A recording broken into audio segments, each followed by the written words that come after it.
de chance. Tout le combat qui est mené dans le cadre aujourd'hui, par exemple, l'Union africaine, vous le bottez en touche.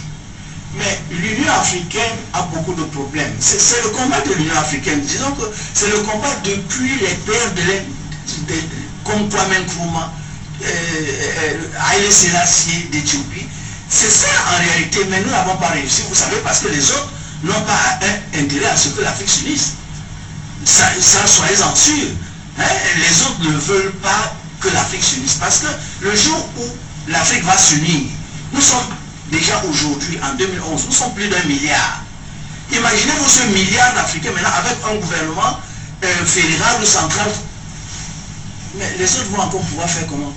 Pour pouvoir venir et prendre ce qu'ils veulent quand ils veulent. C'est ça.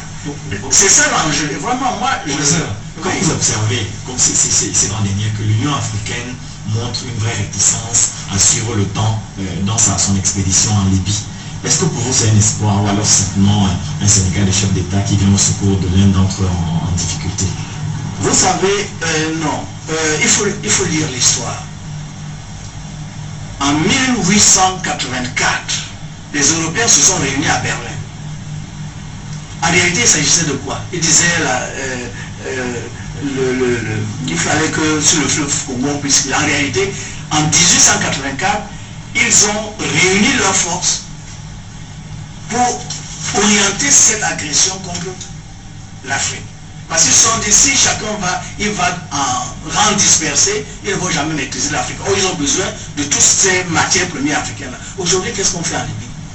Ce qui est bizarre, c'est que c'est encore à Berlin que l'OTAN s'est réuni pour encore unifier leurs forces, pour agresser. Mais c'est scandaleux. Ils nous parlent de liberté. Vous savez, depuis quand est-ce que les Européens se sont souciés du sort des Africains pour venir sauver les Africains? Donc, il faut que qu'on décrypte le langage.